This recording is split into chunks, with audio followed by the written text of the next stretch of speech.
Pemerintah Malaysia memblokir sementara akses ke chatbot kecerdasan buatan Grok. Grok yang merupakan chatbot AI yang dikembangkan oleh Sai milik Elon Musk. Komisi Komunikasi dan Multimedia Malaysia menyatakan pemblokiran dilakukan setelah pemberitahuan resmi dikirimkan kepada X Corp dan Sai pada 3 dan 8 Januari 2026. Pemberitahuan tersebut menuntut penerapan langkah-langkah perlindungan teknis untuk mencegah penyalahgunaan platform. MCMC menyebut Grok berulang kali disalahgunakan untuk menghasilkan gambar cabul, eksplisit secara seksual, tidak senonoh serta sangat menyinggung. Konten tersebut termasuk gambar hasil manipulasi tanpa persetujuan yang melibatkan perempuan dan anak di bawah umur. Malaysia menegaskan pembatasan akses akan tetap berlaku hingga sistem perlindungan yang efektif diterapkan, khususnya untuk melindungi kelompok rentan. Sebelumnya, Indonesia menjadi negara pertama yang memutus akses sementara terhadap Grok. Menteri Komunikasi dan Digital Mutia Hafid menegaskan langkah tersebut diambil untuk melindungi masyarakat dari risiko pornografi palsu berbasis kecerdasan artifisial. Pemerintah Indonesia menilai praktik deepfake seksual non-seksual sebagai pelanggaran serius terhadap hak asasi manusia, martabat serta keamanan warga di ruang digital. Kecerdasan buatan menjanjikan masa depan gemilang, namun gelap mengintai saat etika dibiarkan tumbang, wajah anak dipalsukan, martabat perempuan ternoda, dan ternafikan. Siapa bertanggung jawab di era data dan algoritma? Siapa yang harus bertanggung jawab? Sudah bergabung bersama kami pakar keamanan cyber Ardi Suteja dan Komisioner KPAI Kawian. Terima kasih banyak sudah berkenan berbagi bersama kami. Saya pertama ke Pak Ardi dulu ya.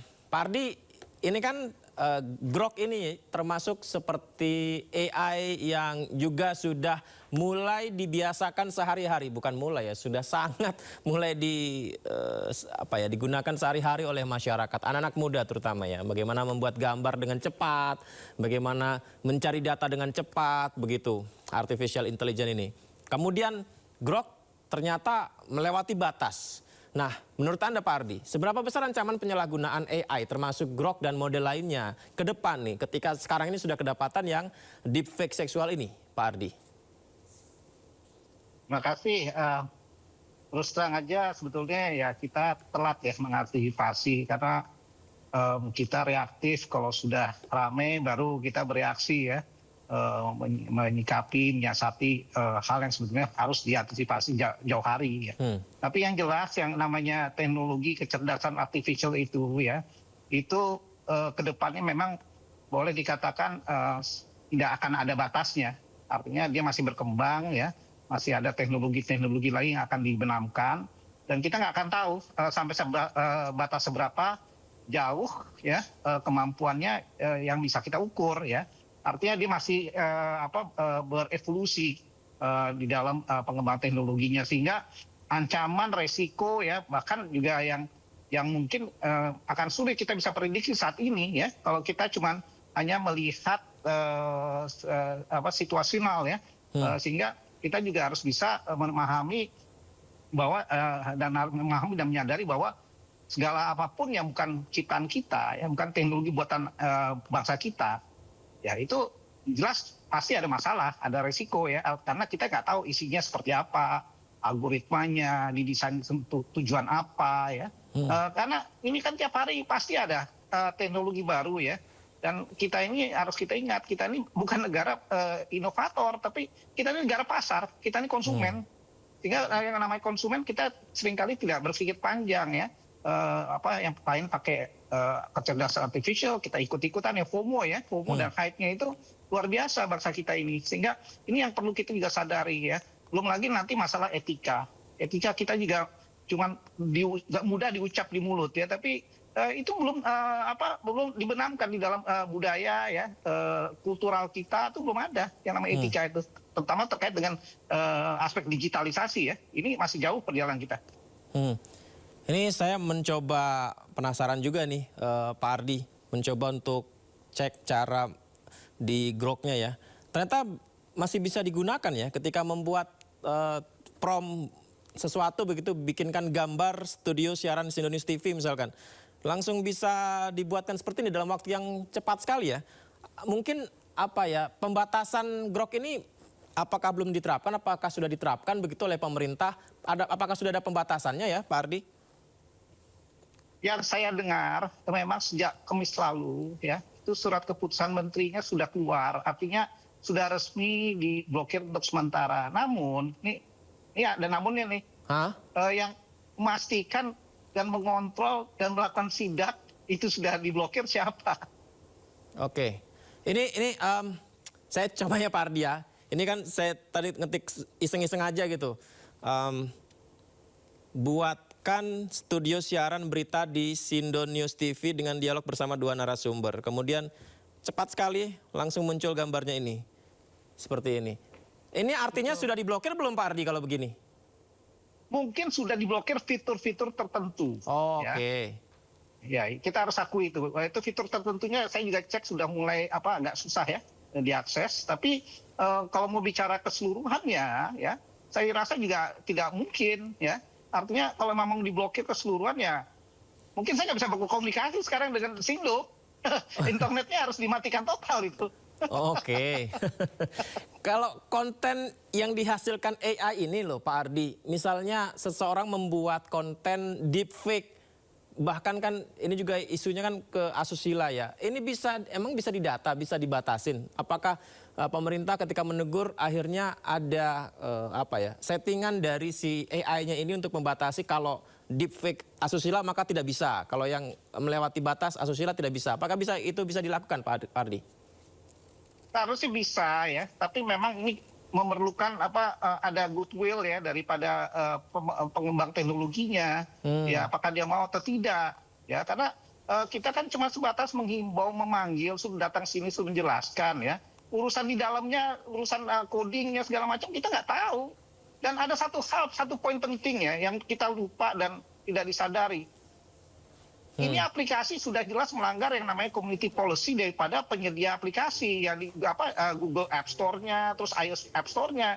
Karena di dalam mereka kan ada ketentuan ya, tidak boleh juga melanggar norma-norma kesusilaan ya di dalam memasarkan aplikasi itu sendiri sudah dilanggar. Nah, ini tanggung jawab mereka di mana? Padahal yang namanya aplikasi naik di App Store itu kan banyak per detik kayaknya sekarang sudah berapa puluh ribu. Jadi artinya nggak bisanya di aplikasi aja, ini harus kita minta tanggung jawab daripada penyedia penyedia App Store-nya. Ini gimana? Ini udah yang melanggar kok, tapi masih bisa diakses gitu. Baik, saya ke Pak Kawiyan. Pak Kawiyan, ini ada 2 hal isu yang menyangkut dengan anak ya Pak Kawiyan ya. Yang pertama sebagai korban, di mana foto anak ini digunakan menjadi korban dalam deepfake di Grok ini ya, dalam fitur AI Pak Kawiyan. Yang kedua, ini anak-anak juga kerap bisa menggunakan media sosial dengan tanpa batas, padahal mereka perlu sekali perlindungan. Ini gimana Pak Kawiyan? Baik, terima kasih. Jadi kasus ini akan menjadi tantangan buat pemerintah, bagaimana pemerintah semestinya menjalankan peraturan pemerintah nomor 17 tahun 2025 tentang tata kelola penyelenggaraan sistem elektronik dalam pelindungan anak atau yang dikenal dengan PP Tunas. Nah, PP Tunas itu menurut saya dengan kekurangannya sudah sangat baik, memberikan proteksi kepada anak-anak, memuat berbagai kewajiban dan tanggung jawab kepada PSE untuk memberikan pelindungan kepada anak. Nah, kasus Grok ini membuktikan bahwa PSE belum sepenuhnya memberikan pelindungan kepada anak. Masih mungkin ada orang-orang yang tidak bertanggung jawab membuat konten palsu dengan menggunakan artificial buatan, kemudian di-upload di media sosial. Nah, ini merupakan satu pelanggaran ya. Dan sekali lagi saya ingin menyatakan bahwa ini tantangan dan ujian buat bagaimana pemerintah mengimplementasikan PP Tunas ini yang semestinya bisa memberikan pelindungan kepada anak. Cara melindungi anak untuk di media sosial itu seperti apa? Karena saat ini begitu bebasnya dan begitu canggihnya teknologi Pak Kawiyan. Ini kalau dilakukan oleh anak tentu juga merupakan satu tanggung jawab tersendiri buat pelapor atau buat penyelenggara sistem elektronik. Nah, kalau dilakukan oleh orang dewasa tentu juga mengundang atau mengandung konsekuensi tersendiri karena orang dewasa sebagaimana diatur dalam pasal 27 ayat 1 Undang-Undang ITE itu dilarang memproduksi, mentransmisikan, menyiarkan, dan menyebarluaskan konten yang berbau asusila. Nah, ini kalau membuat konten dengan artificial intelligence, intelijensi buatan, kemudian menguploadnya, menyebarluaskan ke media sosial, maka itu satu bentuk melawan undang-undang, dalam ini Undang-Undang ITE khususnya pasal 27. Nah, ini yang harus diperhatikan dan ini harus menjadi perhatian semua pihak ya, terutama masyarakat. Tadi seperti disampaikan oleh Pak Ardi, masyarakat harus diajarkan untuk memegang teguh etika berkomunikasi, etika bermedia sosial. Karena kalau seseorang misalnya mengunggah, memproduksi konten tidak sesuai dengan etika kesusilaan, maka itu satu bentuk pelanggaran yang tidak boleh terjadi lagi. Baik, saya berikutnya ke Pak Ardi. Apakah sistem watermark, metadata, atau jejak digital AI sebenarnya cukup efektif untuk pelacakan dan pembuktian hukum, Pak Ardi? Ya, secara prinsipil iya ya, tapi masalahnya ini kan ada aspek ya keawaman ya, arti ketidaktahuan ya, dari masyarakat untuk membedakan apa itu watermark ya. Terus untuk kita bicara trace digital, sehingga ini kita berhadapan dengan situasi ketidaktahuan ya dari masyarakat, sehingga sulit membedakan antara gambar asli sama gambar palsu atau gambar yang dihasilkan dari hasil olah kecerdasan artifisial.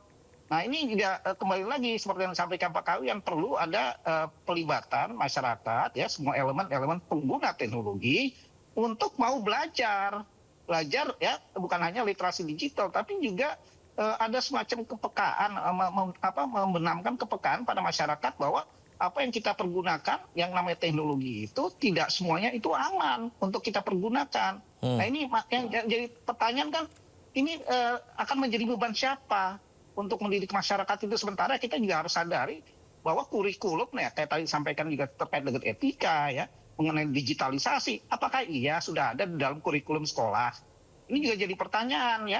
Tidak ada gunanya ada peraturan ini itu, tapi kok tidak ada budaya digitalisasi termasuk juga resikonya.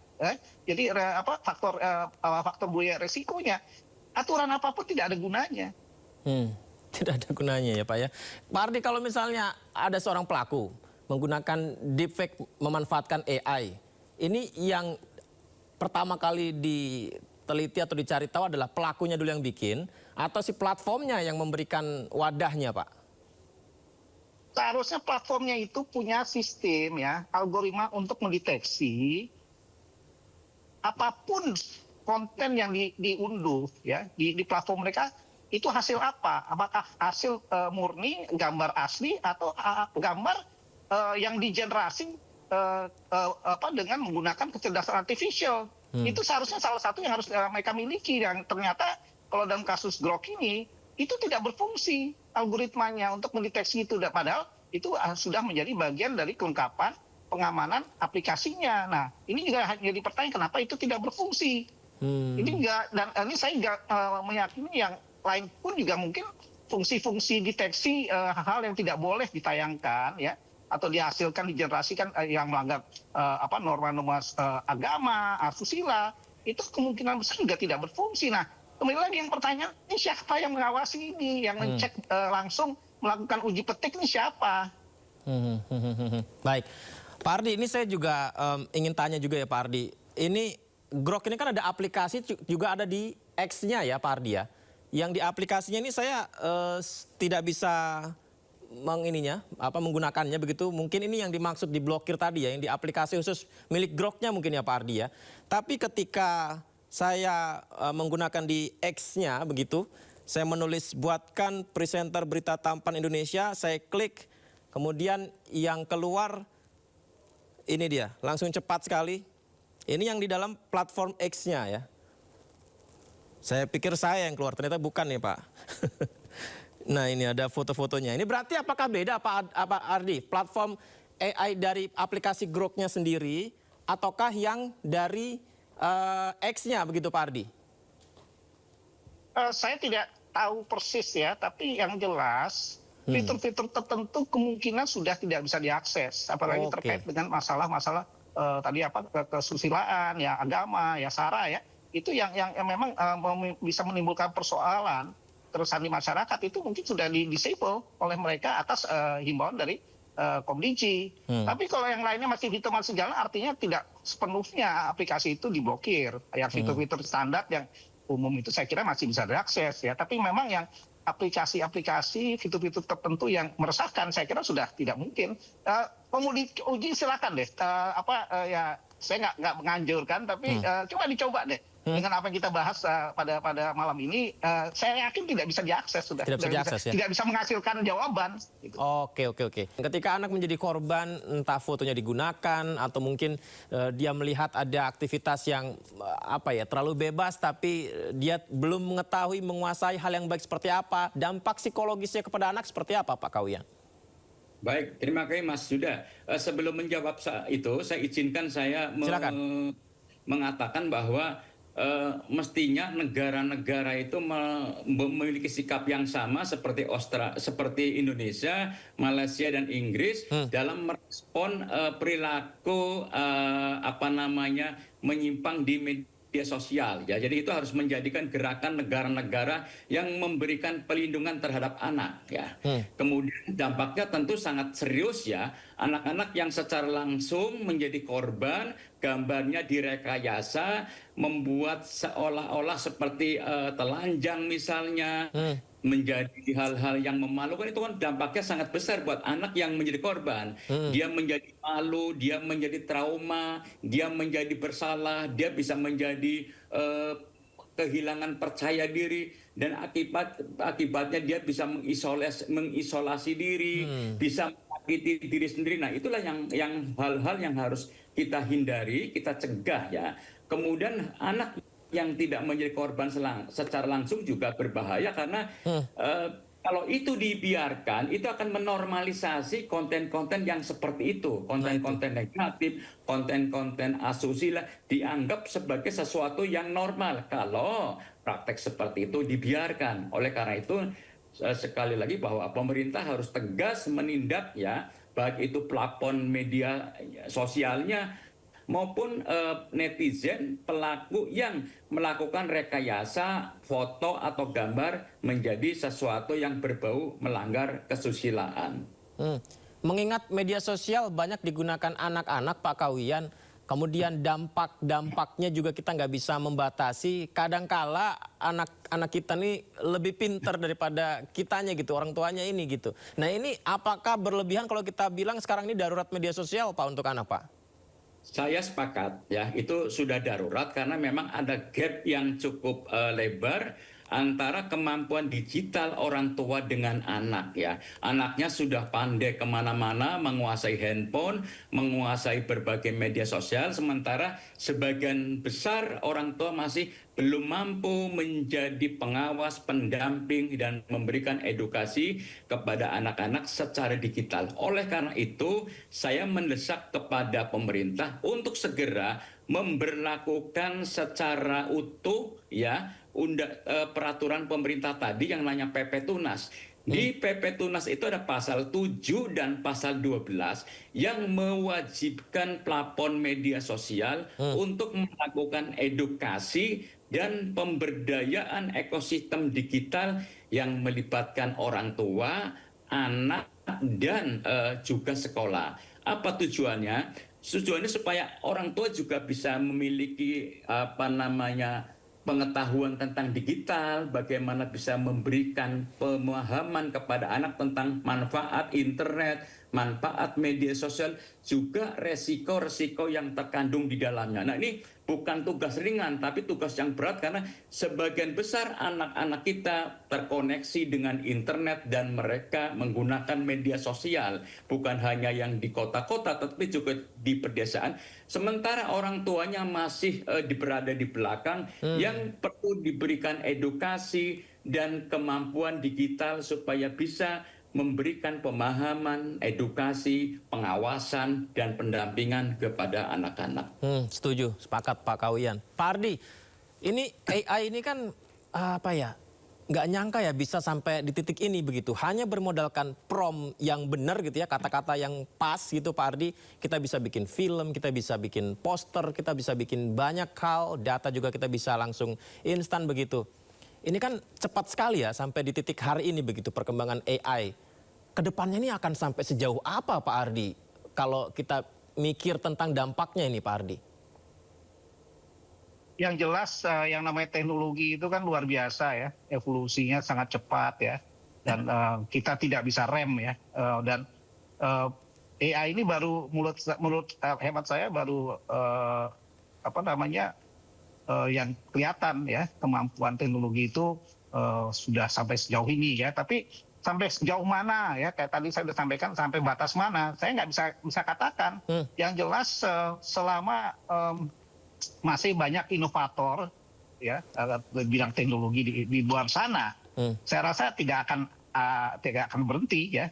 Sekarang kita bicara kecerdasan buatan ya, mungkin dalam sebentar lagi kita udah bicara kuantum ya. Ntar habis kuantum kita nggak tahu apa lagi gitu akan muncul. Tapi yang jelas pengembangan teknologi sekarang ini sangat cepat dibanding waktu kita ya di era tahun 70-an ya, 76 ya, ketika kita meluncurkan satelit kita pertama ya, di mana kita negara ketiga di dunia waktu itu.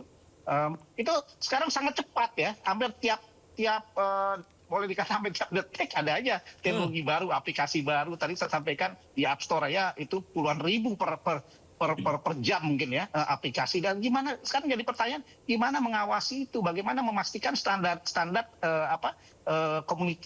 kerjaan komunitasnya ya, etikanya ya, kesopan santunannya, itu siapa yang mengawasi itu? Sementara ini teknologi bergerak cepat sekali. Kita kan kita masyarakatnya hanya pengguna penikmat ya, penikmat dari teknologi.